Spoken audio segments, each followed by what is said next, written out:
दोस्तों शुरुआत में हम देखते हैं एक मामू ड्राइवर को, जिसका काम काफी अजीबोगरीब तरह का था, क्योंकि ऐसे कई क्रिमिनल्स थे जो अपनी डकैती और लूटपाट करते हो और इस ड्राइवर को यानी कि जॉन इसका नाम था उसे हायर करते। और जॉन का काम था उन सभी लोगों को उस जगह से सही सलामत उन लोगों की तय की हुई डायरेक्शन पर पहुंचाना। और जॉन ये काम अपना अच्छी तरह से कर रहा था। अभी ऐसा आटू जाटू काम करेगा तो कभी ना कभी फंसेगा तो सही। अभी एक बार कहीं ऐसे जाटू लोग जॉन को एक काम देते हैं कि तुम्हें एक पार्सल हमारे पास लेके आना है, और इसके बदल जॉन को काफी बड़ी रकम भी मिलने वाली थी, इसलिए जॉन राजी हो गया था उस पार्सल को लाने के लिए।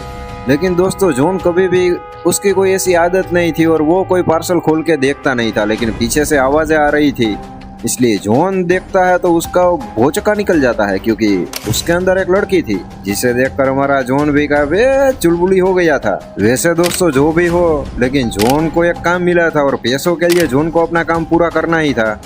लेकिन लड़की एक बार चालाकी दिखाती है और बाथरूम करने के बहाने वहां से भागने की कोशिश करती है, लेकिन जॉन उसे किसी भी तरह से पकड़ लेता है और वो जिसके साथ डील की थी उसके बंदों को वो पार्सल दे देता है। अभी दोस्तों उस पार्सल के अंदर वो लड़की है या नहीं वो हम आगे देखेंगे। अभी उन मामू लोगों को क्या एक दिन सर फिर जाता है, इसलिए वो जॉन की कार को ही एक दिन उड़ा देते हैं। अभी यहाँ पर उन सालों की पेंट गीली होने वाली थी, क्योंकि वो साले जानते नहीं थे कि जॉन काफी निठल्ला बंदा है। अभी ये सब देखकर जॉन का भी सर घूम गया था, इसलिए वो उन मामू लोगों के अड्डे पर जाता है जहाँ पर वो किडनैप की गई लड़की भी थी, और जॉन वहाँ पे मार धाड़ करके उस लड़की को अपने साथ ले चलता है। यहाँ पर दोस्तों जॉन ने लड़की को इसलिए उठाया था क्योंकि उन मामू लोगों को लड़की की काफी बहुत ही बड़ी जरूरत थी, इसलिए लड़की के जरिए जॉन अपनी ब्लास्ट की हुई कार का पैसा वापस लेना चाहता था। वैसे तो दोस्तों जॉन काफी जैसा भी हो, मतलब कि औरतों और लड़कियों की रिस्पेक्ट करने वाला बंदा था, और ये लड़की तो उसे पहली नजर में भी पसंद आ चुकी थी, इसलिए वो लड़की का खाने पीने और सारी बाबतों में अच्छे से ख्याल रख रहा था। और ये सब देखकर हमारी ये हीरोइन भी फिदा हो चुकी थी जॉन पर, क्योंकि जॉन एक बेहतरीन बंदा था। एक बार जॉन का दोस्त जॉन के घर पर आता है, क्योंकि वो पहले पुलिस में था दोस्तों, इसलिए वो जॉन को कहता है कि तू साले इस लड़की को लेकर यहाँ से निकल जा, क्योंकि वो सारे मामू लोग भेड़िए कुत्तों की तरह ढूंढ रहे हैं। अभी जॉन ये बातें सुनकर अपनी लोकेशन और घर भी शिफ्ट कर देता है, लेकिन उन साले दरिंदों को पता चल चुका था कि जॉन यहीं पर है, इसलिए वो वहाँ पर एक मिसाइल के जरिए ब्लास्ट करते हैं। हालांकि जॉन को इन सब का पहले से ही पता था, इसलिए वो लड़की को और खुद को बचा लेता है किसी भी तरह से। लेकिन बाहर की ओर से वो गुंडे लोग भी साले फुल अफरा तफरी वाली मिसाइलें चला रहे थे, इसलिए जॉन अपना दिमाग लगाता है और लड़की को लेकर वो नीचे एक स्विमिंग पूल था जिसके जरिए वो बाजू की बिल्डिंग में शिफ्ट कर जाता है, मतलब कि अपनी पोजीशन चेंज कर देता है। अभी यहाँ पर जॉन की बॉडी देखकर हमारी चिकनी चमेली भी काफी उस पर लट्टू हो चुकी थी, इसलिए थोड़ी देर के लिए वो दोनों अपने आप ही रंगीन मिजाज में माहौल बना देते हैं। लेकिन हम इन सबसे क्या दोस्तों, हम डायरेक्ट पॉइंट की बातों पर आते हैं। अभी यहाँ पर जॉन समझ गया था कि साला खतरा बहुत ही ज्यादा है, इसलिए वो लड़की को कहता है कि तुम अपने घर जाओ, मैं मेरा मामला संभाल लूंगा। लेकिन लड़की हमारे जॉन पर फिदा थी, इसलिए वो कहते हैं कि मैं तेरे को साला अकेला नहीं छोड़ूंगी। अभी जॉन अपना मुआवजा यानी कि अपनी ब्लास्ट की हुई कार का पैसा लेने के लिए उन मामू लोगों के अड्डे पर जाता है, जहां पर थोड़ी सी बोलाचाली हो जाती है और वो मामू लोग जॉन को बेहोश करके पुलिस वालों के हवाले कर देते हैं, क्योंकि उन सालों की पहुंच बहुत ही ऊपर तक थी।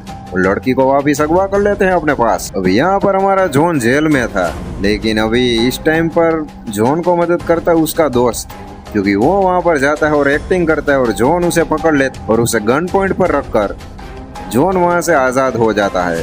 अभी यहाँ पर दोस्तों जॉन को अपने मुआवजे या पैसों की किसी भी तरह से किसी चीज की नहीं पड़ी थी, उसे किसी तरह से उस लड़की को छुड़ाना था, क्योंकि वो उस लड़की से शादी करना चाहता था और वो उसे सच्ची मुच्ची वाला लव करता था। अभी यहाँ पर दोस्तों जॉन अपनी बोट लेकर निकल चुका था समुद्री इलाकों पर जाने के लिए, क्योंकि वो सारे मामू लोग पास वाले कंटेनर जैसे एक जगह थी वहाँ पर थे, क्योंकि लड़की को वो वहाँ से किसी और देश ट्रांसफर करना चाहते थे। लेकिन वहाँ पर अहम वक्त पर हमारा जॉन पहुँच जाता है और वहाँ पर मार धाड़ कर देता है। जरा देखिए एक बार ये सीन। अभी मामू लोगों को अच्छे से पता था कि हम इस साले पागल आदमी को नहीं पहुँच पाएंगे, इसलिए वो एक कार के जरिए वहाँ से लड़की को अपने साथ ले जाने कर भागने की कोशिश करते हैं। लेकिन हमारा जॉन काफी बददिमागी वाला आदमी था, तो वो एक प्लेन के पायलट को ही पेंट के लिए यानी कि गन पॉइंट कर लेता है और वो प्लेन लेकर अब वो पीछा कर रहा था अपनी मासूका को बचाने का। वहाँ पर वो देखता है कि लड़की को मैं थोड़ी देर के लिए साइड में रखता हूँ। वो जो मामू था, मतलब कि क्रिमिनलों का हेड, वो एक ट्रक में था, इसलिए जॉन उस ट्रक पर हावी हो जाता है और उस साले मामू को वहीं के वहीं मार गिराता है। उसे रोककर जॉन अपनी मासूके के पास जाए उससे पहले उस लड़की का बाप वहां पर आ जाता है और उसे ये जरा भी पसंद नहीं था कि कोई क्रिमिनल उसकी बेटी से शादी करे, इसलिए वो जॉन को मारने जाए उससे पहले दोस्तों ट्विस्ट ये है कि उसकी बेटी अपने बाप पर ही गोली चला देती है, क्योंकि हमारी मासूका भी मैंने बताया इसके मुताबिक पहले से ही जॉन पर लट्टू थी। अभी थोड़ी ही देर में वहाँ पर पुलिस आ जाती है, लेकिन जॉन और उसकी मासूका समझा देते हैं कि सालो हमने तुम्हारा काम आसान किया है, क्योंकि इस कंटेनर के अंदर बहुत सारी लड़कियां हैं जो किसी और देश जा रही थी और गैर कानूनी काम करने वालों को तो हमने निपटा दिया है, इसलिए जाओ अपने घर। तो दोस्तों यहाँ पर मामला शांत हो जाता है और यहाँ पर मूवी की एंडिंग हो जाती है। अगर ऐसी तगड़ी मूवीज देखना चाहते हो तो साइड वाले वीडियोस पर क्लिक करो और देखें तगड़ी मूवीज।